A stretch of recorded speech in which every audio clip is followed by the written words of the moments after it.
Hello and welcome back to another episode of Entertainment Roadmap.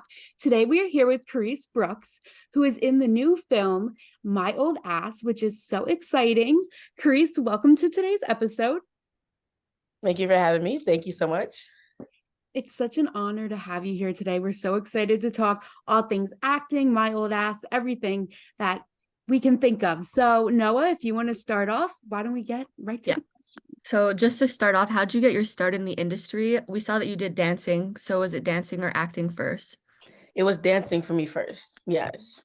I was a dancer from the age of 3. And I just always danced, and I played every sport also. I'm a very tomboyish girl. And my mom ended up making me choose because she was like, I'm not paying for everything. And so I randomly chose dance and really fell in love with it. And then when I was about 16, I want to say, I came out to LA for the first time through this program. And that was like my first ever exposure, like to any type of industry.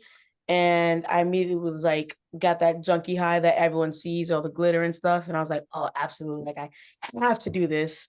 And then at 17, I came back out again that following summer for 2 weeks, and I got signed to an agency.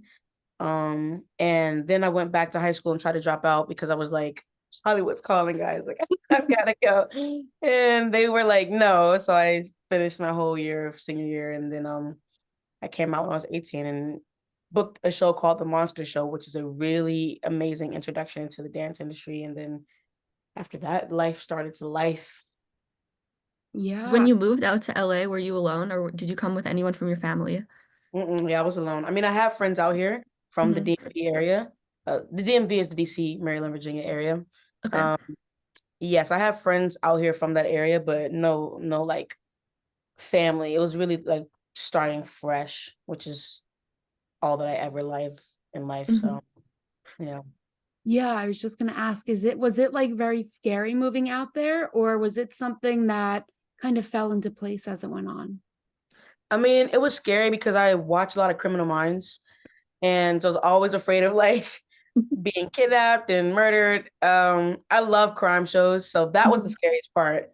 But other than that, no. I think I'm a very like, I thrive in danger, but I don't want to attract it. So I'm not gonna say, but Okay, yeah. that makes sense. But Mhm. I feel like that's good advice for people who are looking to get into this industry, because I know for myself and for others, sometimes that move is the Mhm. biggest, like, it's the biggest pushing factor to getting you there, but it's also the scariest sometimes. So that's Mhm. really great advice. And I mean, one of your projects include the Prom, and you worked alongside Ryan Murphy, who is the director. What was it Mhm. like working with him? Wow. You know, Ryan, I have been a fan of his for since I want to say since I was in like ninth grade through watching just American Horror Story and a lot of his like limited series that he puts out. And in 2020, when I'm gonna be very honest, when I auditioned for that movie, I had so much like I love musicals. Honestly, musicals are what made me even want to move to LA.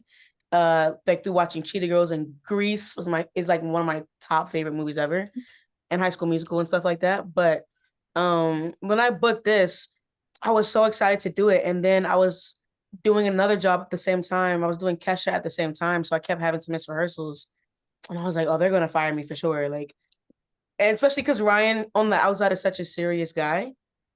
I was like, oh, he's for sure gonna fire me. Um, but randomly he didn't. And working with him, I think that's where I learned. It really solidified in my head how amazing it is to be prepared, and also how you can't judge a book by its cover, because he was so nice.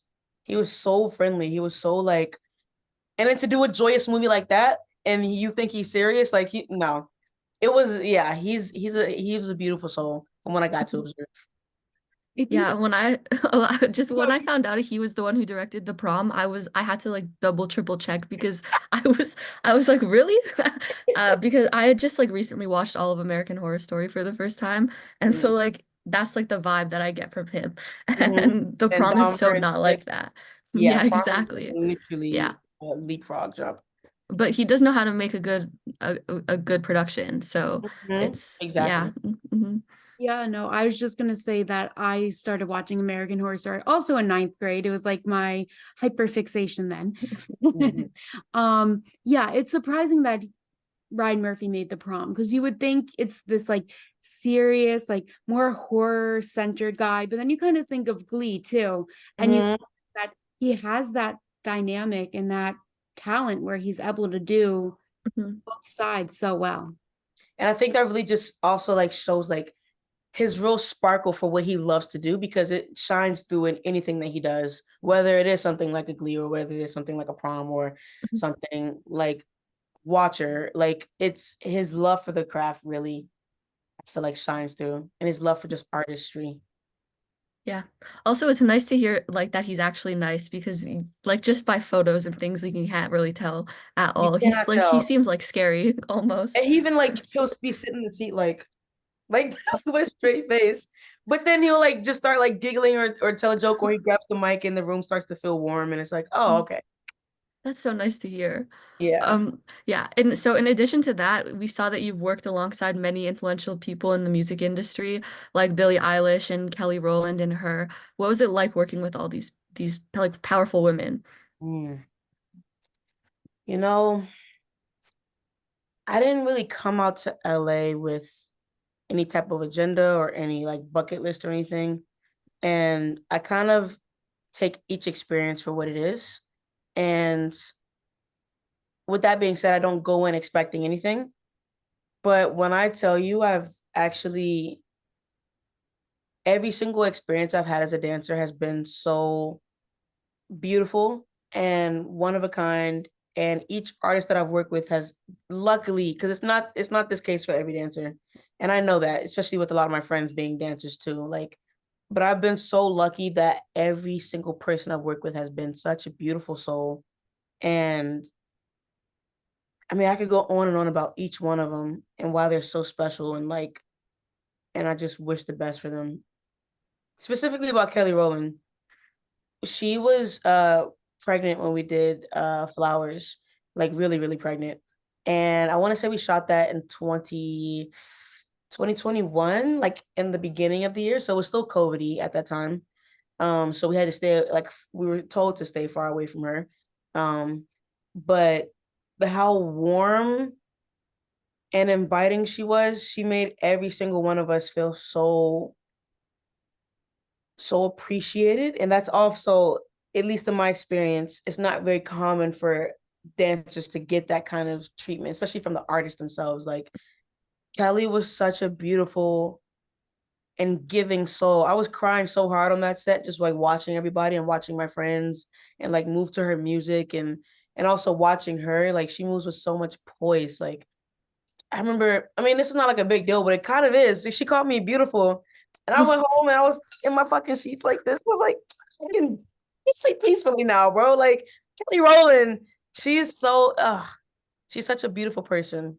And I don't care about like what you've done as an artist. I don't care about accolades or anything. I always care about if the person's actually a good person. And man, yeah, yeah, yeah. That's so incredible and like very so like nice to hear. I love hearing when people are actually nice and good people. She's such everyone Yeah. I work with has been such a beautiful soul. Hmm. Like literally everybody, especially Ree. And Ree, if you see this, I love you, bitch. I love that girl. I love Ree. So yeah, everyone I've worked with has been beautiful. Hmm. And you performed at the Oscars, right, with her? Yes, I did. Yes. What was Mhm. that like? That was for Judas and the Black Messiah. Hmm. And that movie, have you seen it? Yes. That movie Hmm. is really powerful because especially like having friends that go to the school Hampton, like and like just not knowing all that about him and how young Fred Hampton was too. Hmm. So story already like impacted me majorly. And she was she's just a beautiful person. Like she's such a beautiful soul. And I remember she bought her big fluffy ass dog and it was good vibes, bro. We were in there freestyling. It's also working with a lot of like the people that I look up to, like call my heroes and And yeah, it was a beautiful. That was an amazing experience that I would never take for granted. That was such a special one. Yeah, and I mean, I feel like all of these experiences that you're having is probably something that you hope to give young actors and young dancers when they get to your point eventually in the future. And I think it's awesome that you've been able to see how your role models have kind of, I don't know the word I want to use, just have helped with you feeling comfortable on set and making sure that you do well. So, kind Mhm. of going off of that, do you have any advice for any young actors or dancers who are trying to make their break into the industry? Oh, yes. So before, I mean, I know whoever's watching this, before we started recording, I was telling them about my mental breakthrough that I had last night. And I think it was such an important one and a long time, and one that was a long time coming. Um, because for the longest time, for the last few years, I had been kind of looking for permission to have confidence because I was always kind of penalized growing up for having confidence or what people perceived as confidence. Oh, sorry. My music is just really loud when my dog's jamming. Um, I had always been really like, yeah, I'd been so judged. I feel like the world kept trying to take away my confidence and push me down into a box and shove me down and push me down and do this to me 24/7. And I don't describe myself as a confident person. I don't describe myself as insecure either. I just think I exist in a space. And that's probably one of the most purest spaces to exist at. That's where kids exist. They don't think about if they are until the world starts to judge them, but they don't think about if they're feeling confident in what they're wearing or if they look stupid or whatever. And last night, I had this sick feeling in my stomach because after everything that I've been through, and then after Sundance happening last week and all that, like all those accolades and praise, I kept I've been through this period of rejecting every compliment that I could possibly receive because so many of the people that I looked up to as mentors in this new journey of mine kept telling me either A, that I can only speak when they want me to speak, or B, that I shouldn't have this confidence because it's not there yet. And I listened to them. And I'm not saying I'm the most talented person in the world. I'm just saying that you don't need to wait for someone to give you your voice back or your confidence back. Like, because then they'll never give it to you because then they'll know their power over you. And you'll always be looking for that one, like that one good enough compliment. Even if they do give it back to you, you won't believe it. So I would say don't wait for anyone to give you your voice. Don't wait for anyone to give you your confidence. Like you got it. You got it. If you feel it, you got it. If you feel a love for what you do, then you got it. And the only way you can not make it is if you literally quit or I don't know, die randomly. But even then, it's like there's a legacy that also lives on. So there's no way to not make it. Literally, the only way is if you quit on yourself. Yeah, I mean, I think that's beautiful advice because I think when people don't think they're making it enough or don't think they can make it, they kind of quit. They don't want to keep going. But like you said, you can't wait around for people to give you your voice, give you your confidence. You have to really go out there and use it yourself. I think that's Mm. fantastic advice. Yeah. Just fun, breathe. And I also love that that's advice that anybody at any stage of their life and career could take. Like, you don't even need to just be starting out to like learn that lesson. Like, you could be like years into your career and like sit back and think and figure that out for yourself. And so I think that's really great advice. Um, and so also, so we've talked about dancing and acting. So are there similarities between doing both of those things in like a film production? Oof, absolutely. I think I think that especially in film production, it's what's translatable through a camera and the literally a blink is translatable.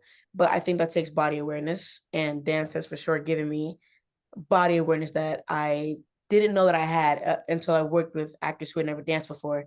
And I was like, why do you look awkward? But then it's like, oh, because they haven't what that appendage is, or they don't know like how your body can just exist in space and you don't have to control it. And there's so much breath and movement and stuff like that. So in film production, I think it marries the two. I think from my perspective, acting is your verbal voice and your internal voice, and dancing is your external voice and your body voice. And I think when those two marry, it's like you become fucking Gandhi, or you like, yeah, it's just, I don't know. The more knowledge you have about your body, the better. Also, love anatomy and Mhm. creativity. Yeah, I've never heard anybody speak about that, like about the like internal and external voice in like in relation to dancing and acting before. So that's really interesting, an interesting perspective. I think when you just marry the two, Mhm. it just expands your vocabulary to use. Yeah. Mhm.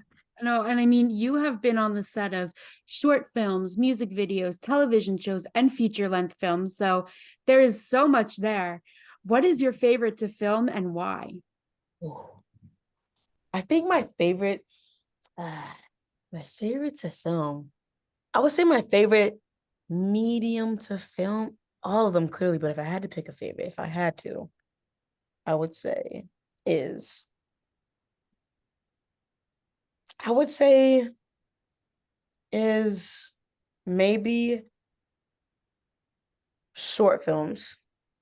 I do love feature length. Whoever's watching this, please book me for feature length too. But I would say short films because it's interesting to see how someone is going to accomplish telling their whole story in such a short period of time. Like if you're a series, then you have a while to develop stuff and really sit into things. But I think it's really powerful also in a short medium you can when you can relay all that information as authentically as possible. It's like, yeah, it's like the Olympics. Mm. Yeah. Yeah, no. Yes, and we watched the Cypher before this, and you were amazing in that. God damn, Just you so know, good. Well, we were trying to do it. We wanted to like see everything that you've done to be prepared. So that one was really great. thank I you. love short films too because I mean both of us, Alison and I, we were and are in school for film production, and short films are like the thing that they make you do pretty much all the time because there's not enough time for a feature-length film, but you can do multiple short films in a year. So and it's difficult but It's rewarding. so hard. It's so rewarding though. It's Mhm. so hard. And I Mhm. feel like you would think like, oh, short films is the easiest place to start, but it is People not, think that. It's the hardest place to start. Yeah, Oh because my God. exactly. like Yeah, you Yeah. there's just so much to fit into a script to tell a whole story. Like it's crazy insane when Hmm. you really look into it's yeah. Hmm. Mhm. Yes. But it gives you some of the best experience, I find. Absolutely. Yeah. Once you get through the Olympics, you can do anything. Like, yes, exactly. Um, also just so moving on towards My Old Ass, first, congratulations on it getting a theatrical release. That's super exciting. I'm super excited to see it. What was it like working along the cast and crew of that film? Ooh. Working with them was literally, it was like, I mean, we said this in a few interviews at Sundance. It was really like summer camp Hmm. in every sense of that word, just so we know. Like it was like summer camp. I went through, because when you're a teenager, you show up to summer camp and everyone comes through from different walks of life. Some people are coming from rich families, some people are coming from a divorced home, like some people are coming in and being the cool kid, and like this is like their third summer camp this summer. They've been kicked out of every summer camp. Like it was like that. We all come from different walks of life, and it was really cool to see how we all meshed together and were so authentic. I remember there were some days on set where I just started like to randomly cry, but I also felt so safe to do that. Like how random kids do at summer camp and they just have these outbursts. Like Hmm. that's literally what it was. Like it was, and then the random ass foods too that you eat at summer camp. I remember my favorite food on set was a bacon grilled cheese, and I had that 24/7. That's some summer camp shit. Like Yes. we wasn't eating no damn caviar on set, but like it was lit. It was lit. I feel like that's the best experience sometimes, where it's like casual and fun. It was so Mhm. casual. which is why for me it's so surprising that this movie is like spreading like wildfire. I mean, it definitely deserves to, but it's like, damn, we're fucking around in the woods.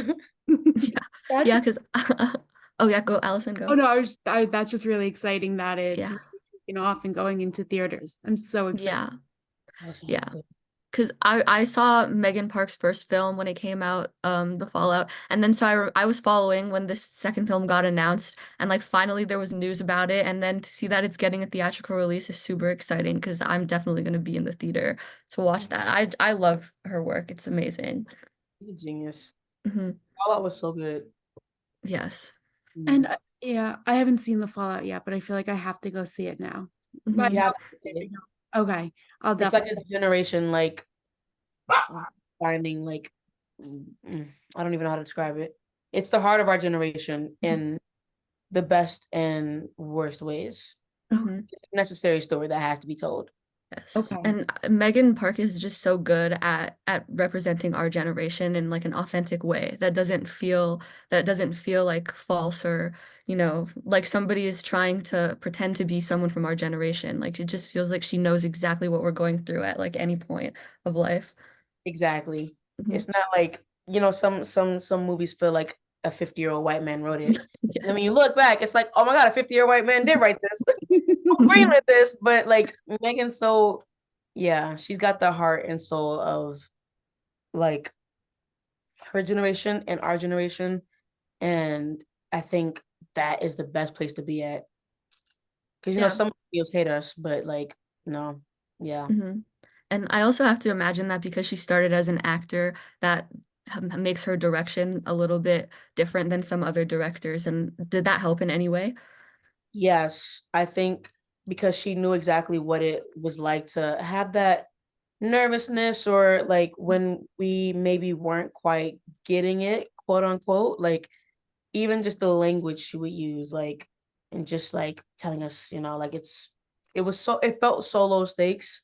And that's because of the environment that she created. I have this picture on my wall of Megan, and it's her simply because she was wearing a mask because it was filmed in 2022. Um, and it's her simply just looking up at someone and listening to them on set, and you could just like she's smiling through her eyes, and you could just see that through the mask, and that is a perfect example of how Megan is as a director. Like she's so receptive to whatever's thrown her way. She takes it all in stride. She is so gentle. She's so like she has so much love for the craft and everything. I think she can't help but to empathize with us, and also like her experience. Yeah, she just knows. It's like an intuition, like Bradley Cooper or like Michael B. Jordan or whatever actors that also direct too. Mhm. Keith Palmer, like you just kind of get it. Mhm. Yeah. Mm. Yeah, no, that's really awesome. And I think hearing how Megan was and the cast and the crew really shows how supportive this team was behind the film. So, is there anything that you learned on the set of My Old Ass that you'll always take with you? More so like a personal thing that I learned, which also led to the breakthrough last night, is that I feel like when you are idolizing what you want to do and you see all these people doing what you want to do, it feels so unattainable. And no matter how much you progress or whatever, it feels like you may never get there. Is my music too loud? No, No. we can't even. Okay. Okay, good. Um, but it feels like when you do that, it feels like possibly you may never get there, no matter how decent or good people tell you you are. And so one big lesson that I learned on that set was that you you gotta stop psyching yourself out. You gotta you no one everyone's here to make a product. Everyone's rooting for you. No one wants you to be bad. The only person that's telling you you're bad is literally your self fighting. You're fighting yourself. So I think the biggest lesson that I learned is that I can do this, and I need to fucking like snap out of it and just like shut up and just like like like just do it. Just do it, Mhm. Crease. Know how to do it. Just breathe. Reese, you have had some of the best advice because it's not like all this crazy, like you need to take acting classes, you need to go to it's everything inside and inward that you can work on and Mhm. really help develop yourself. So I feel like this advice has been so helpful for me. And I'm sure all our viewers and listeners are going to feel the same, because you're not like, oh, you have to do this, you have to go here, you have to go there. It's just this basic inward kind of realization that helps you move forward.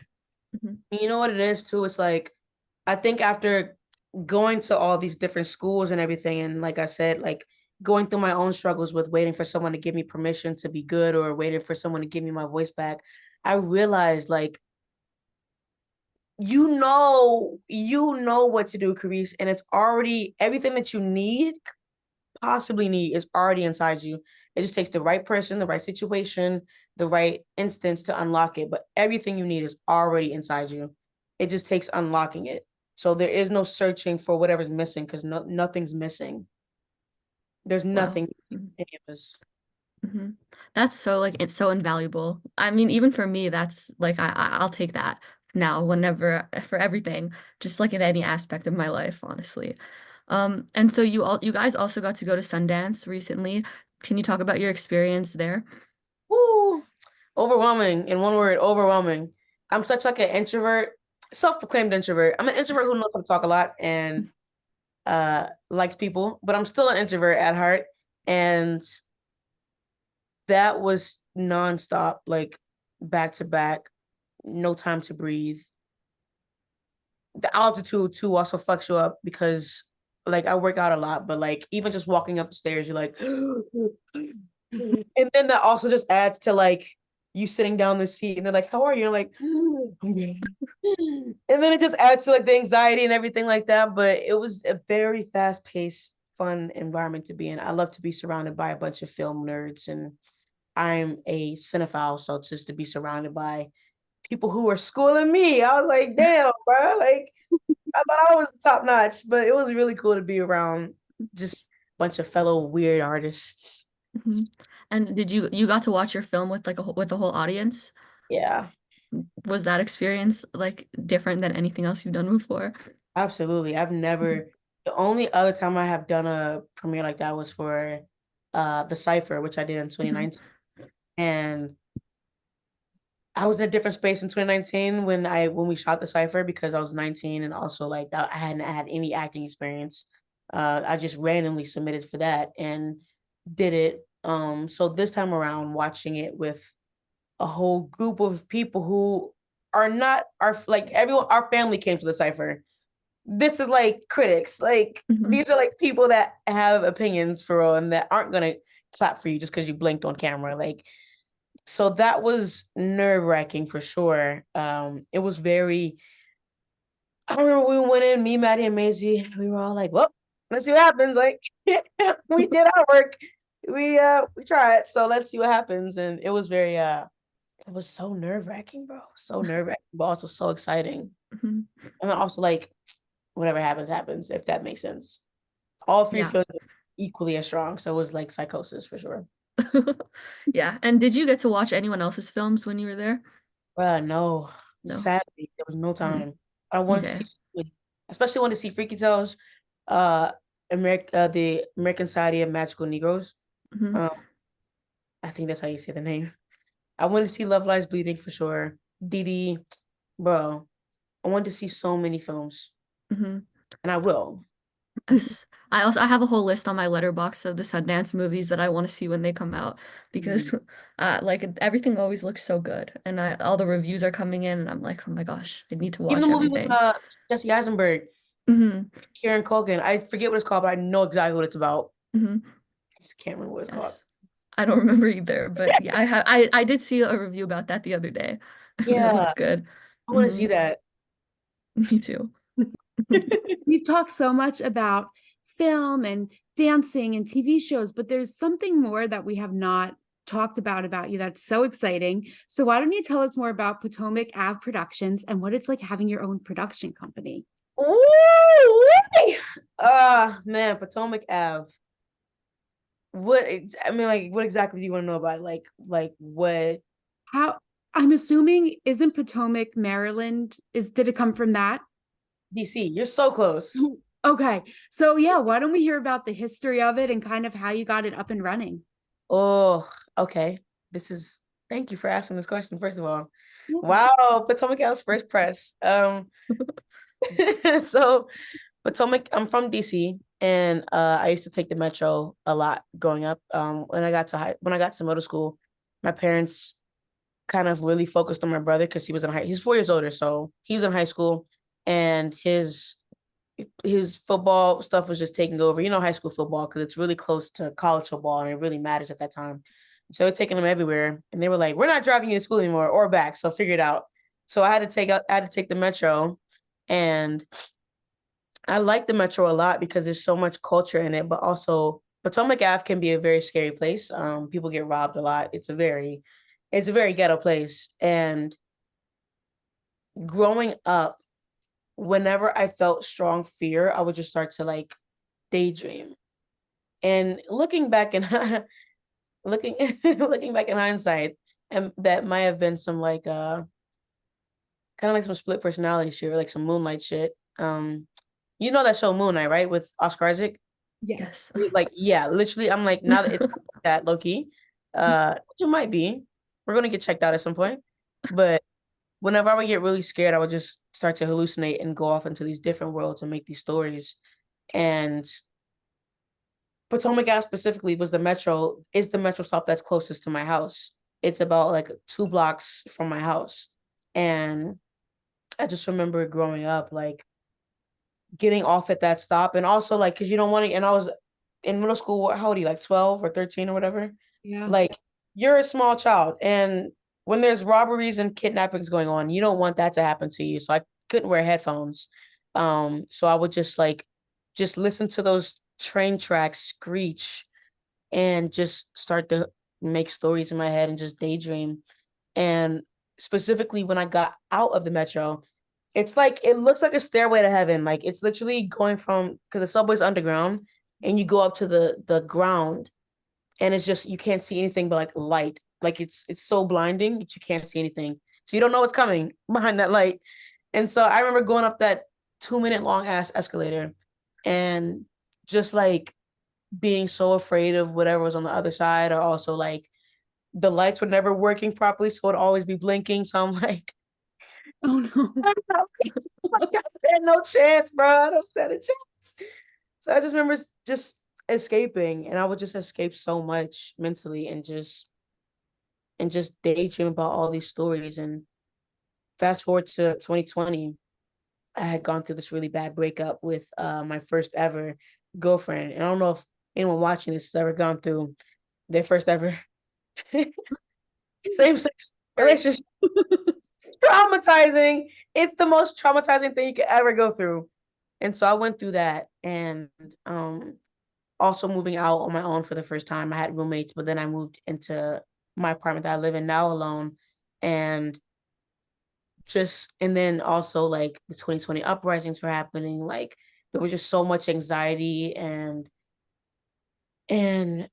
I think something in me kind of like snapped in a way back to Moon Knight, and I started to write these stories again because I felt like they were literally saving my life because I had to escape all the fear and the anxiety and the heartbreak and the loneliness. And I started to write, and that first script was terrible. Absolutely. I was no doubt about it. We won't even look at that again. I have it on my computer, but every time I look at it, I'm like, I can't look at you. Like, I know you're terrible. But after that, I was like, okay, I think telling stories is kind of saving my life. So fast forward to the strikes last year, I was in a state of, I think, very stale fear. Like when you've kind of been living with depression for so long, it's like things don't feel so extreme anymore. But I knew that I had so much anxiety. I was just a functioning anxiety person. I don't know if that's a word. Well, let's Anxious make it a like word. yeah. Yeah, I was a functioning anxiety, and I just was like, I gotta create something. And so it started off as me creating just one scene for me and my friends to do because my friends are so talented and I love to see my friends shine. And I was like, let's just make one scene for me and my friends. And then I wrote that scene. I was like, that's kind of good. And I was like, let's write maybe 2 scenes. I was like, wait, these scenes kind of like relate. And then I was like, okay, let's write a short.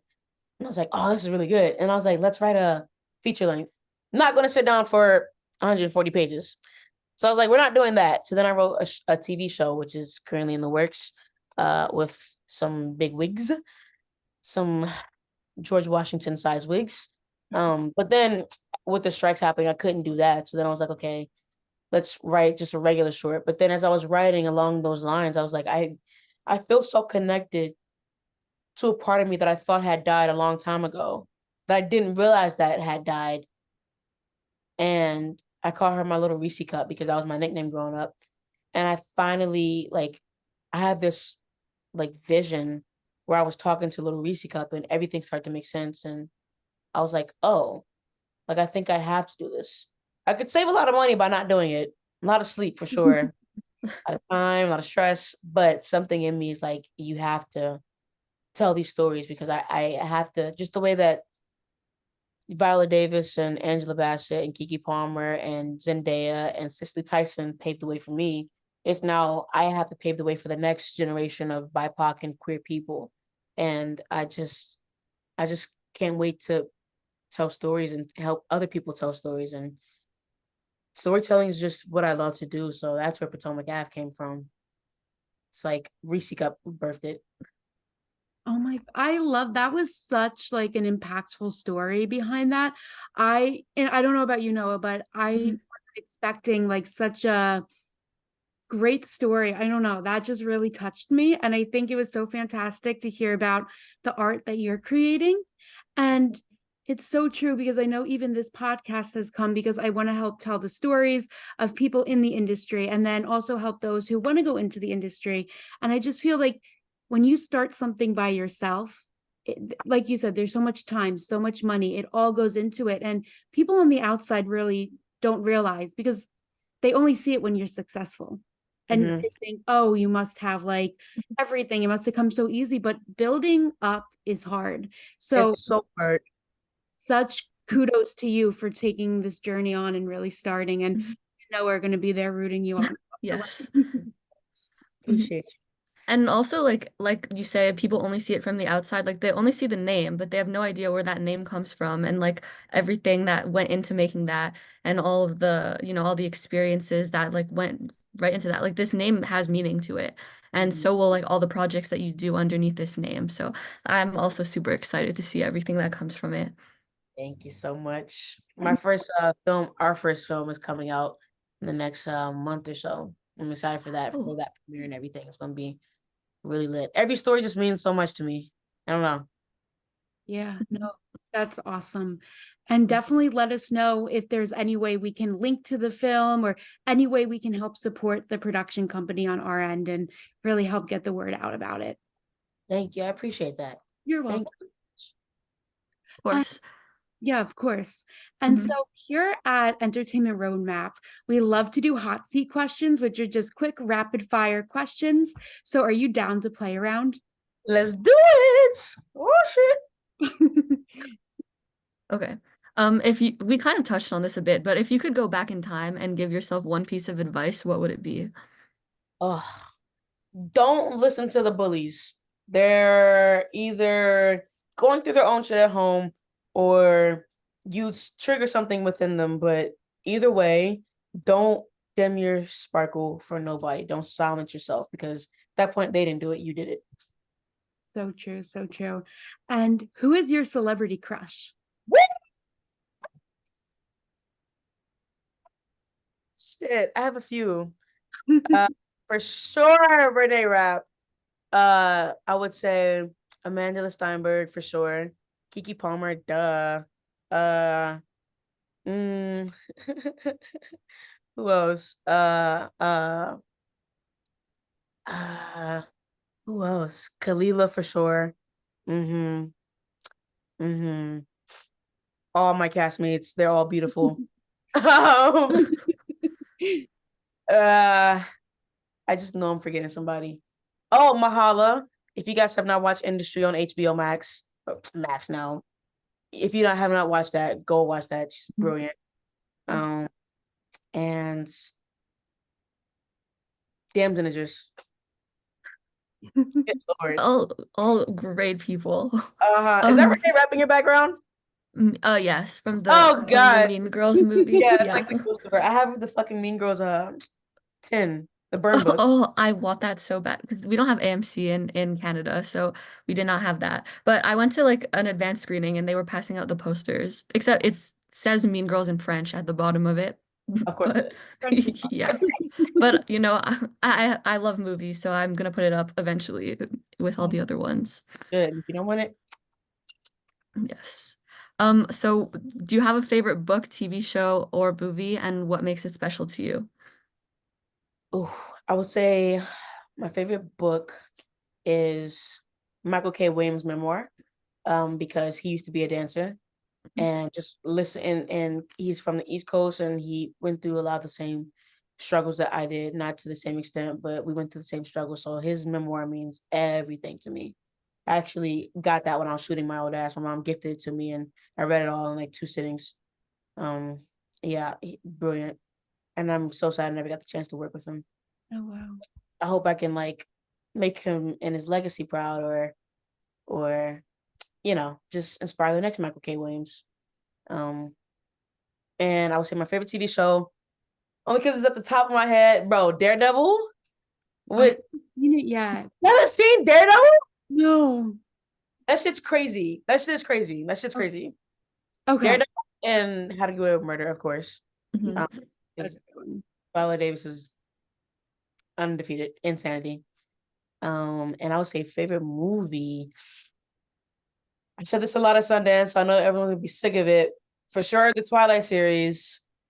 And then I will also say Selena with J-Lo. I don't know why I Mhm. can watch that movie 8,000 times and never get sick of it. She's So, amazing in that movie. I just, yes. but I have to ask, are you team Jacob or team Edward? I personally am team Jacob. Okay. Yeah, what are you? I'm team Edward, but I feel like Team that's Edward? I don't know. He's so stiff. In that movie, he was just so damn stiff. Like, just stiff and cold and sparkly. I saw an ad. It was like a commercial on TV recently, and it was that scene where the camera goes around Bella and the seasons are changing, and like scenes from the movie are coming in like on the side, like Bella, where the hell have you been, Loca? And then text comes up. The music's like depressing. Text comes up and it goes, "A guilty pleasure is still a pleasure."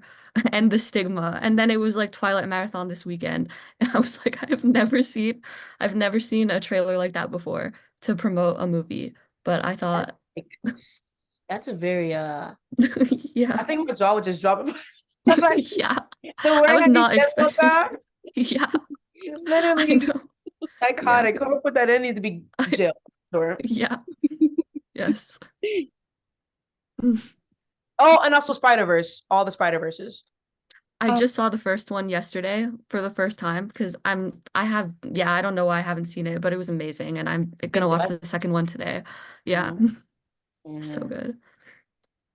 if you could go back and work with any actor, or why did I say if you could go back? If you could just work with any actor, or director, who would it be? I would love to work with Mahala. Not because she's my crush, but like I just think she's also super talented. But also, that also helps that she's my crush. Um, Coleman Domingo for sure. I want him and Angela Bassett to play my parents just so bad. Um, I would love to work with them and Jordan Peele and Daniel Kaluuya and Kelvin Harrison Jr. Yeah. I actually just did a project in one of my film classes where we took apart a Jordan Peele movie and we like learned how to do the budgeting for it and the script tagging and all that. So that was like a really exciting experience for me. And it like gave me a lot more interest in Jordan Peele as a director. And like I went back and watched all his films and now one of my favorite directors as well. It's so good. Which one did you break apart? Get Out. Yeah. Yeah. It was, Go on. yeah. It was I didn't realize I had never seen the film before. I didn't realize like Oh, how intense it was. I'm not a big horror person, so sometimes I like stay away from thrillers and all, but I really enjoyed it. And then breaking it down just gave me a whole new appreciation for all of his work. So it was really cool. good. I'm happy that did that for you for him. He's brilliant. He is. I can't wait for everything he does. Like just anything. Literally everything. I feel like Yes. Donald Glover can do no wrong. Mm-hmm. And Exactly. Ava DuVernay. Oof. Mm-hmm. Yeah. Yes. I feel like every person you're mentioning, I'm just like, oh my God, they're amazing. And And like, literally amazing. Literally yes. amazing. Ryan Coogler too. Mm-hmm. Not last night, 2 nights ago, I saw Origin, Ava DuVernay's Origin, and they're literally, there are no words for that movie. There are no Mm-hmm. words for that movie. It's a 2.5 hour movie, and I was sitting forward the whole time, Mm-hmm. like Those are the best. not Like one, eyes glued to the screen. literally eyes glued to the screen, like couldn't think Mm-hmm. about anything else, anything else. I think, oh, this is an unnecessary scene, or oh, this is a weird choice to make. No, not 1 second. You should see that. It is on my watch list. I'm very Gotta be. excited to see it.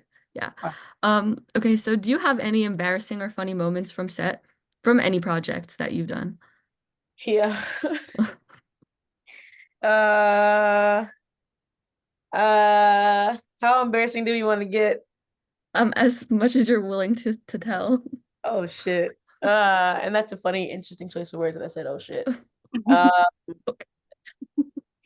fuck me. Let me think. One in particular. Okay, I'll tell two. The second one is just disgusting, but you know what? We're here. And I was younger, so it doesn't matter. But so the first one, I did a movie called Feeling Randy that is actually coming out this year too, I think. Hopefully, fingers crossed. It's coming out this year in theaters, and I think it's going to streaming. And they needed extras on set, so me and the lead, not Thompson. Reed Miller. I think Reed Thompson like an NBA player. I don't even watch sports. What is a touchdown? Anyways, so me and Reed, we bought like our girlfriends at the time, the people we were dating, and we put them in the movie. And that the girl at the time who I was dating, she was in the scene in the classroom scene above me where they all had to look back at me and like I supposed to like feel like I don't know like a little bit of shame, but like I'm too cool to feel shame, so I'm getting sent to the principal's office and shit. And I'm supposed to have like this persona about me. And when she looked back at me, I kept like fucking up my lines. Like I kept forgetting the lines, not because she was making any faces at me, but I think that just kept reminding me like, oh, this is not real. This is not thing. And like I was like, oh, like everyone's waiting for me to perform, and I just like I'm terrible. And I remember I started to finally get the line right on like take 8, and he was like, okay, moving on. I was like, wait, can we do it again? And then everyone's just moving shit, and I was like, oh, work, cool, awesome, sweet, never doing this again. So that was embarrassing. The second embarrassing thing would happen when I was a dancer, actually, and I don't know, maybe like 12. This is disgusting, but I think it's important to be transparent, guys. I when I get nervous, I fart. I fart a lot, and I was about to go on stage, and I was in the wings, and I was about to go on stage, and the music was ending for the dance before me. So I was like, oh, this is the perfect time to fart. Like everyone's clapping. Like, let's just get this fart out the way so I can go on stage, be lighter on my feet. Like, let's get this out the way. I fucking sharted myself, bro. I fucking sharted myself in the wings, and I had to go on stage because the music was in. There's no time to do anything else. The music was ending, and I had to do a whole musical number with shit in my pants. Oh my gosh. I hate Yeah. to say I can relate to that. You nervous shart too? Well, Yes. actually, no, this is a little bit different. One time I went to a school dance. I was in 7th grade and I had a stomach bug the day before. And I don't know why I went, but they played a One Direction song and it was during their prime time. And I thought I was just gonna slip out, but no, it was a shart. I stayed the whole song and then I ran right to the bathroom. And I it is a moment that should be talked about. There should be no No shame in shitting yourself, bro. Like, No. there's no shame in that. If you gotta let that bitch out, let it out. And you know what? Just clean yourself up after. I had on, bro. Yeah. It's a 7th grade thing. I think I was in the 7th grade too. Oh my God, yeah. It's like a rite of passage. And if you haven't done it, you're Well, not an adult yet. That reminds me of the Key and Peele sketch, like the everybody, I think it's everybody poops or something like that. Oh God, stop. My brother loves that fucking sketch. Yeah, but it's true. It's happened to everyone. Like It people don't has. talk If about you that. hasn't, you're lying. Yeah, I haven't done it since then. I'm proud to say. that's good. I had to think about that. No, it hasn't happened. Those were some good stories that have me laughing. But Don't tell nobody. if you could guest star on any TV show, which one would it be? Mm, I have a few. Had to Get Away with Murder, of course, it's off now, but that show, um, I would love to guest star on. Oh, not that show anymore, but yeah, we won't mention that. Okay, let's say How to Get Away with Murder.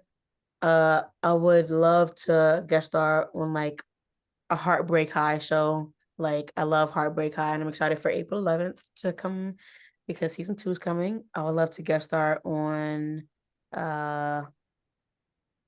like Dexter, and I would love to guest star on uh uh uh uh Big Little Lies. Yes. I didn't Well, mention they're that having because Travis season is also 3. my crush. Mm-hmm. Of course. I Yes. watched the first season of that one and I've read the book.